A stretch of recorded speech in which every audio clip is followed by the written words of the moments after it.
If you're anything like me, your algorithm is full of people who are talking about how downloading Claude and utilizing ChatGPT is revolutionizing their life. Claude just destroyed ad agencies. Found a little Claude hack. Claude just dropped a tool that lets you build live dashboards. Claude just killed Canva, Figma, and every design product. 1 month on Claude Cowork. I just released live artifacts and it's insane. Set up Claude in Excel. It seems like every day new people are popping up talking about how utilizing these tools is going to make you rich and successful. And if you don't learn them, you're going to get left behind. And then you're going to be homeless and living on the street in a couple years. If you somehow haven't heard of Claude, and God, I relish your existence if you haven't, it's basically the new AI Jesus if you listen to the tech bros and crypto dudes. It can code and write and plan your life and probably turn water into wine, because if there's one thing we know about AI tools, it's that they're great at making water disappear. But maybe I'm being too skeptical. Maybe Claude really is great and it can change my life for the better. What do I need to do to get the ball rolling? So I wanted to share some of my favorite tips on using Claude Cowork and really optimizing that tool. There are 2 hacks that I think make all the difference when you're first setting up your Claude Cowork. The first thing is to go into your settings and go to the global rules section and type in things that you want Claude to always remember for every single search and every single conversation you have with it. For example, I put in no corporate lingo, ask it to not use certain phrases, to never use M dashes, which is like a dead giveaway that you use an AI tool. This is great. That means you don't have to audit what Claude gives you as an output every single time. Second, which is even more important, is when you're first setting up Claude, you want Claude to interview you in a really objective way so it can truly extract your background, your writing style, the way you think, etc. That's really important because then everything Claude outputs will truly be an authentic representation of you. I like how she specifically said no corporate lingo and then went on to say, you don't have to audit what Claude gives you. I think that's corporate lingo for you don't have to proofread anything. Why have any discernment at all? Just accept what Claude gives you and don't review it. Let Claude build your online brand for you. Okay, so Claude can know about me, but what can it actually do for me? Things you didn't know you could do with Claude, part 10. Open Claude, go to Settings and Connectors, Browse Connectors, and click on Google Calendar. Once you've linked your accounts, you'll have a range of options in this drop down here, and you'll be able to book meetings directly from the Claude chat.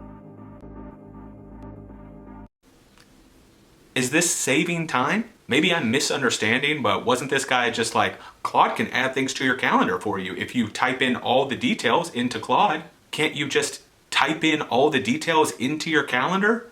Isn't that like the same thing? How is this helpful? I feel like I'm taking crazy pills. Okay, this has got to just be like the start of it, right? Just the tip of the iceberg. This is supposed to be an incredibly powerful AI tool. Surely it can do more than this for me. Claude just got me over 6,000 new followers on Instagram through a single video. We're back with Claude Runs My Life, here to talk about how it can help you with video scripts. Over the last few months, I've been studying creators, and not just creators in the technology space. I look for people who tell stories in interesting ways and are able to engage people in ways that, frankly, I can't. The whole point of this is I wanted to use their techniques to talk about the topics that I care about, and Claude helped me do this so efficiently. I want to share with you 3 ways that Claude helped me write a script that got me over 300,000 views across TikTok and Instagram. The first thing I did was use the Claude browser app. I had Claude go to all the creators that I was interested in across Instagram and TikTok. And then I had it look at all the most recent posts and look at the entire script and tell me what exactly were they doing for their hooks. How did their thumbnails look? What were some of the things that they were saying? How were they phrasing content and structuring their content? So it built me a style guide based off of all of these creators. Step 2 was telling Claude everything about me. Step 3 was the biggest game changer of them all. So step 1 took all the best practices from creators, and step 2 took my voice and tone. And then I would put in my idea for a script.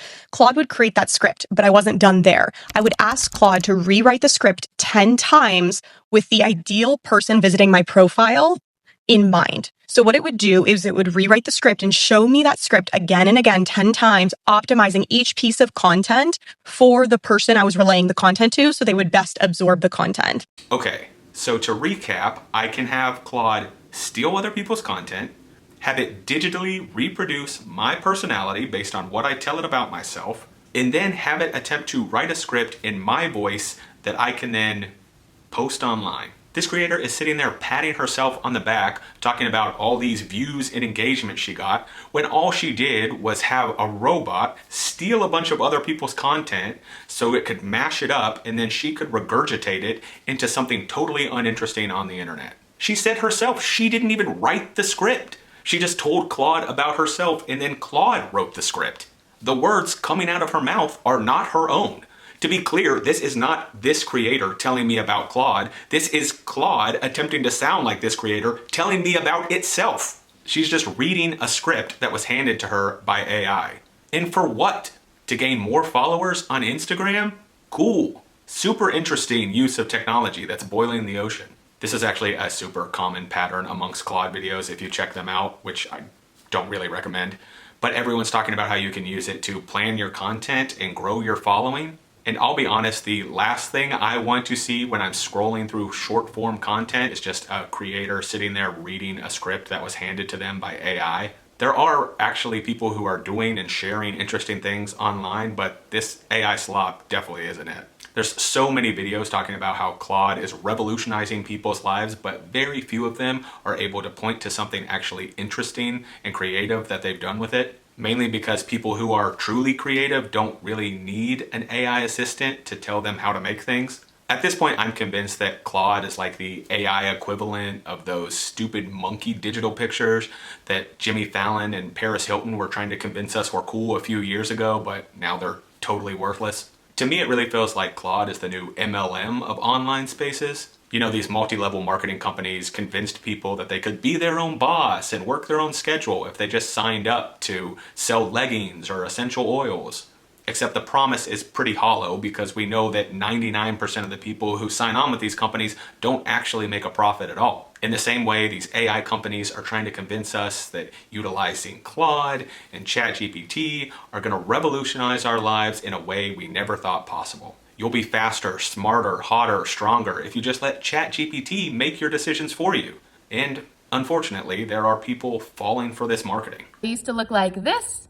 Now I look like this. Let's talk about it. My name's Emily, and in 2025, I asked ChatGPT to help me glow up, and now I'm sharing everything that I learned with you. For this Glow Up Goodies series, I am sharing my 4 non-negotiables. These are the 4 habits that I do every single day because they made the biggest impact on my glow up journey. First is going to be movement. I have to get 10,000 steps plus 30 minutes of exercise every single day. On my recovery days, it looks like yoga or mobility stretching. Otherwise, I have a steady split of cardio and strength training. Second is water. I drink a gallon of water every single day. It is so important, so hydrating. You cannot glow if you are dehydrated. Third is reading. I read a minimum of 10 pages from a book every single day. Before this globe journey, I could not tell you the last time I picked up a book, and now it is one of the favorite parts of my day. Last is a simple skincare routine that I can do on autopilot morning and night. Simplicity is key because you're not going to stay consistent with something that takes a half hour to do. If you're interested in more of my glow up goodies, follow along. Okay, so to summarize, this creator has used ChatGPT for the past year to guide her glow up. And for a moment, I just want to unpack the first couple of seconds of that video, because am I crazy, or is this one of those like cliche makeovers that we make fun of in movies now, where it's like the girl took off her glasses and put her hair down and now she's super hot? Like, nothing against this young lady at all. I mean, she was pretty before, she's pretty now. I just don't really see this radical transformation, but I digress. Let's actually go through the glow up tips that ChatGPT has offered her. Move your body, drink water, read more, have a skincare routine. Great. All perfectly logical, normal tips for living a healthy life, or having a glow up in this case, I guess. It's also literally the exact same advice that thousands of wellness and fitness influencers are already saying all over the internet. There's no way you could have possibly needed an AI assistant to give you this very basic guidance. In fact, it's because so many people are already saying it that ChatGPT fed it to you. Where do you think ChatGPT got the advice from?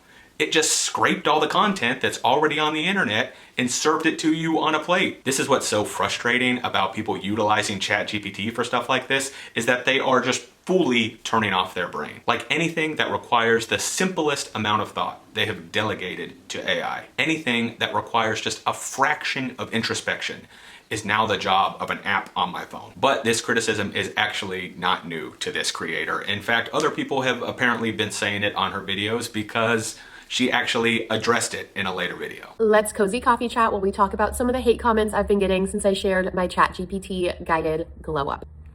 I want to start by saying there is way more support than hate. So thank you guys for all the support, but there's a specific type of negative comment that I want to address, and it is this one. This type of message I've been getting on comments, I've been getting in my DMs, and I just want to address it. The people that are leaving comments and that are DMing me, just use your brain. You didn't need to use AI for this. You could have just used your brain. I see you, I hear you, and I understand that from an outside perspective, that makes sense. I totally get that. But I need you to understand that before I started this ChatGPT guided glow up, my brain was my worst enemy. Okay. I was my own worst enemy right here. She wasn't looking out for me. Okay. I literally used to just look in the mirror and say, I just want to feel like a person again. Okay. That is where my brain was at. I didn't feel like a person. And anyone who has gone through the major life shift or the postpartum trenches knows that feeling. What I chose to do was to offload that mental bandwidth that I didn't have and say, help me. And it did. And I'm not going to feel ashamed for asking for help. I'm not going to feel ashamed for doing it in a way that not everybody agrees with. So to the credit of this creator, she's at least willing to engage in this conversation with folks who are pushing back against her use of ChatGPT for seemingly quite simple tasks. If you didn't catch it because it was only on the screen for a split second, I will post that comment that she was actually responding to. It says, you could glow up further by asking yourself, your own intuition and creativity and self-knowledge, what you want and need instead of AI. The true glow up is being fully human. Which, if you haven't been able to tell from the tone of this video already, I completely agree with. This creator goes on to say that she was struggling mentally and she was depressed, and she's not going to apologize for asking for help and for utilizing the tools that are available to her. And this opens up a whole other can of worms that I'm not prepared to fully address in this video, and that is the idea of using AI as a replacement for therapy. And before I really get into this, I want to say that obviously I can't speak to this woman's specific lived experience. I'm glad that she is seemingly in a better place now, that she feels better about her life and her mental health, and that she was able to get some help. However, I will say that if you're looking into a mirror and like this woman saying, I don't feel like a person, you need the help and the guidance of a trained and licensed professional to help walk you through that. You should be going to real therapy. And you can say that that's a privileged take because obviously therapy is expensive and there are accessibility issues for folks.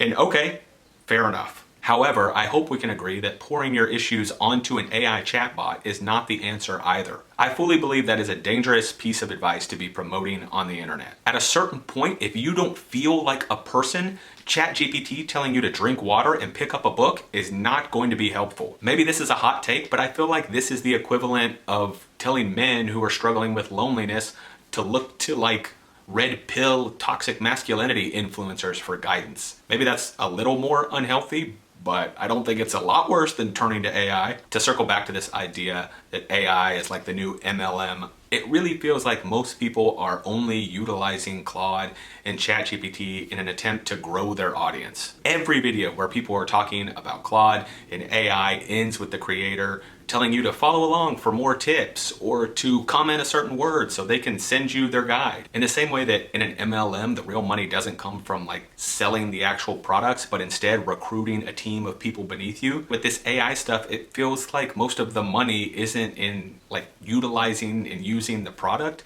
It's in convincing other people that they need to be utilizing the product and they need to turn to you for guidance. People aren't making money by actually using the AI to do anything interesting. They're making money by branding themselves as AI experts and then convincing you that you need to turn to them as a guide so you can also become an AI expert or you're gonna get left behind. It's just a bunch of fear mongering and consent farming without anyone doing anything creative or interesting. I use ChatGPT to write my emails and save time. You're 30 years old. You don't know how to write an email? That's embarrassing. Well, I do, but I use it to save time. And what did you do at the time? Well, I scrolled online and looked at other AI videos. Super interesting. Wow. Thankfully, more and more people are starting to push back against this rampant AI usage. One of my favorite creators lately is this guy named Husk, who posts all these funny videos about how AI chatbots are just a total incompetent disaster. I'm gonna run a mile and you just time me how long it takes, okay? When I say go. You got it. I'll be ready. Just say go when you start and I'll keep track. Okay, ready, go. All right, I've started timing. Just focus on your run and I'll be here when you get back. Okay, I'm back. Welcome back. I've got your time right here. How do you feel about that, mile? How long was it? What? You clocked in at around 10 minutes 10 and minutes. 12. I swear it's faster than that. Sometimes it feels faster in the moment. No, like I think I was closer to like 2 seconds. Oh, if only time worked that way. But I promise I'm giving you the real time. You timed me for 10 minutes. I promise I didn't sneak any extra seconds in there. But if you want to go for a shorter, faster Okay, but run, like if you're not able to do this, you can admit it. It's okay. it's totally okay to double check me. But I promise I'm doing my best. If you ever want to do So you got 10 minutes. It took me 10 minutes. Yep. Wow, AI is so smart. I'm glad we have such a powerful tool on our side. Also, earlier this month, a town in Missouri voted out like half of their city council after they approved the building of an AI data center. I don't really know how to end this video other than to say that I hope people continue to fight back against this rampant use of AI that's infesting every crevice of our lives. Just use your brain. I promise if you sit there long enough and just think about it, you'll be able to come up with solutions and creative and interesting projects yourself. I'm a writer and artist myself, so on this channel I talk a lot about creativity and how much I hate AI. So if any of that's interesting to you, consider subscribing. If you do, I'll see you on the next one.